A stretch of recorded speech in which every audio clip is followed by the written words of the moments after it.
Today we are talking about more horror stories from the repair shop, except these ones are going to be a little different from the ex-girlfriend destroying the PlayStation. These are going to be horror stories around repairs that would come into the shop, and the person would open it and find out all kinds of crazy ideas that the person before them had to try to fix the Xbox 360. And trust me, there were no shortage of ideas back then. See, because this was the generation that was plagued by the Red Ring of Death, which in some instances affected more than half of all Xbox 360 systems that were just out there in the world. And Microsoft even had to go back and just replace all of them, no questions asked, and based on the recent documentary, cost them over $1 billion to resolve. So naturally, at home, people were trying to figure out ways to fix it themselves so they didn't have to send it back to Microsoft.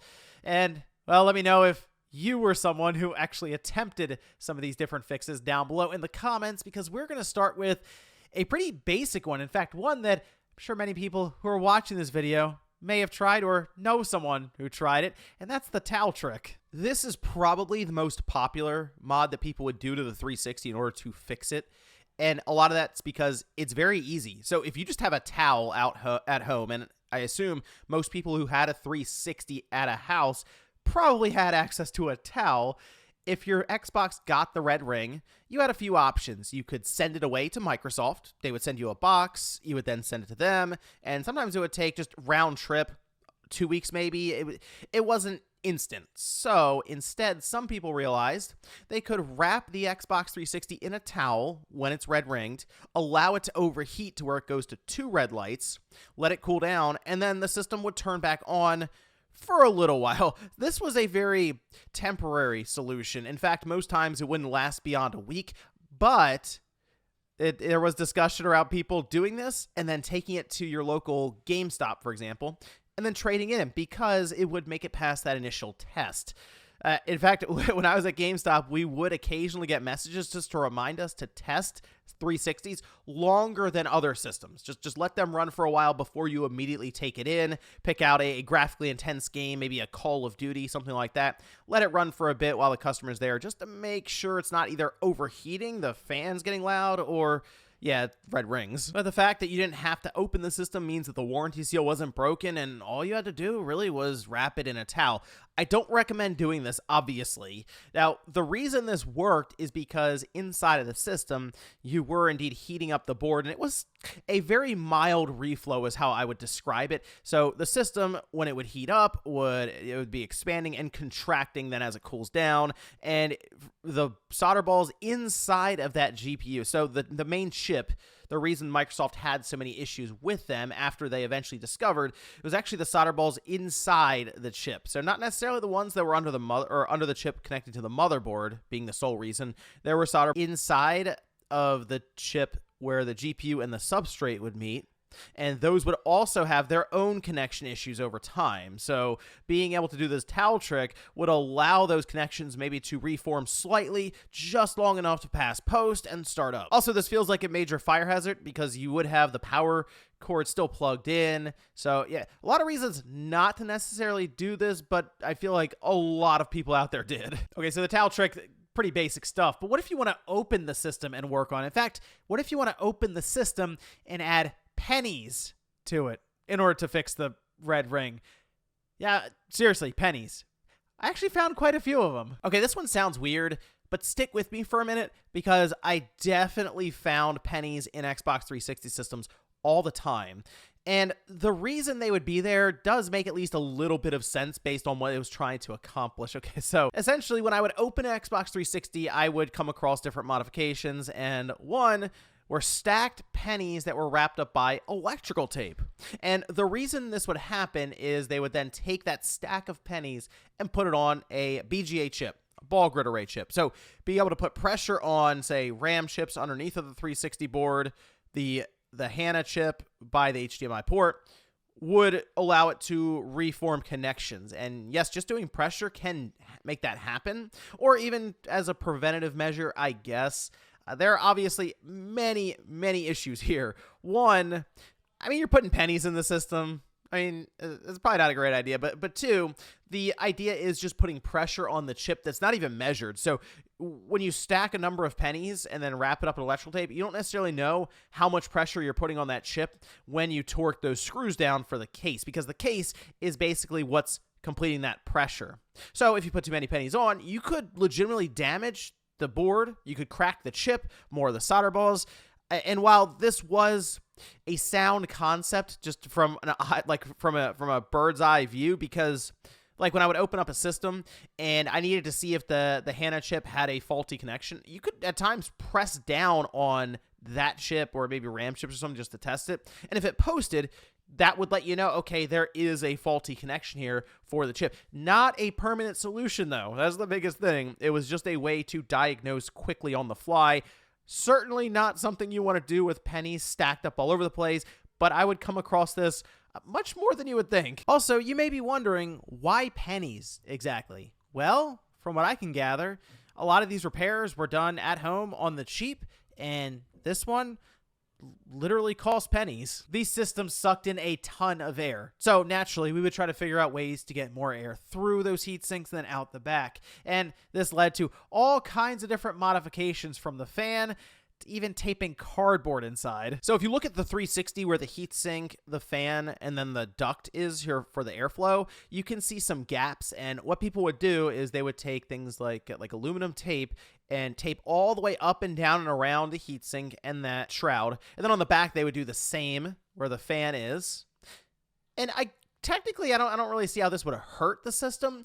I also don't know how it would help that much. Some would even put pieces of cardboard over the top of that GPU heatsink, once again trying to create more of a suction force so that the air would flow through much quickly, I guess much more violent even, over that heatsink and work to cool it. This was the biggest concern for people with their Xbox 360 and trying to avoid that red ring. Because, I mean, if your system was already out of warranty, you're going to try all these weird things, and this was a pretty easy one to do since you could just cut cardboard out of just a cereal box or something that you had laying around, and aluminum tape you could go to Home Depot to pick up. So I would find these different mods quite often, as well as a 12-volt fan mod where it would just have those back fans spinning full speed the entire time. It was very annoying. Would it get air through quickly? Yes. Would the fans last very long in that way? Probably not. There it is, and you can hear it with air. It's just, double the amount, if not even more than that. It's usually running at about 5 volts to 6 at the most, and this is it running at 12. I think my favorite mod to come across in these 360s when it comes to airflow were probably the aftermarket fans, not the ones that stick on the back that we'll talk about here in a minute, but the ones that would actually go inside the system. And they would be kind of pricey because they would also have like RGB lighting and that kind of thing, so it would also dress up the system. And actually being quieter. In fact, that might be the best part. The system would take a noticeable dip in terms of how much noise it made using one of these third-party internal fans. But of course, I said internal fans. If you get an external fan, which is another mod that I saw all the time, and you attach it to the back, it can actually hurt your system more than help it. So these intercoolers that became incredibly popular around this big red ring of death boom, these would come in all shapes and sizes. Some would have some pretty interesting features. Like there was one that I saw that gave VGA out, which at that time where people were still trying to work out getting flat screens in every room of their house, and you typically would at least have monitors you could use, and that made it pretty easy to do. But when you had certain intercoolers that would pull power through the same power port that your 360 was pulling power from that big brick, those would actually melt inside of the system. So much so that one time I had to actually rip it apart piece by piece and even get a Dremel involved just to get this thing out of there because it melted from the heat that was generated. So yeah, this is not a recommendation. Don't use these. Even if it doesn't go through the power, if the fans on the back are not spinning at the same speed, say, as the fans internal, even if it's faster or slower, it can actually create a bit of a bottleneck there for airflow and even block air coming out of your 360. But the modification that was probably the most common, and in fact would also do the most damage to the system, was replacing the X-clamps with screws and washers. The X-clamps were basically the scapegoat at the height of the Red Ring of Death frenzy, and a lot of this did come from just discussion online without us really knowing much about the 360 and how it was failing. Even Microsoft didn't really know. In fact, in that documentary, they talked about how it took them quite a while. And think about it, that's with Microsoft, all the money and manpower they have, and also, you know, the fact that they designed the thing, they were having a hard time figuring it out. So if you have an internet that really doesn't get much in terms of documentation around these systems, yeah, you're going to have stuff like this spread around, and the idea was to remove those X-clamps inside the 360 and replace it with bolts and washers. Yeah, so the washers were there mostly as a spacer, and you would use like plastic washers and metal washers all at once on these bolts that you would get, and it's really funny because you'd go to Home Depot and you'd like look down through the different drawers and you're getting these M screws that I mean, I feel like that was the only thing people were using them for at the time, but you might open a drawer and they'd all be gone. It would just be empty because people were raiding Home Depots, getting as many screws and washers as they could, since they thought, hey, this X-clamp modification is the answer for the Red Ring. And the way it would work is after you remove the X-clamp, you would then put the bolts and the screws, all the washers, that stuff on there, attach the heat sinks down so they're fixed, and then you would allow the system to overheat like you do with the towel trick. Just opened up, and that would be enough to at least cook the system long enough so that you can get a bit of a reset out of those solder balls, and then you were good to go. At least that's what everyone thought then. See, what we learned over time is that doing this with these bolts and these washers would actually harm the board, sometimes beyond repair,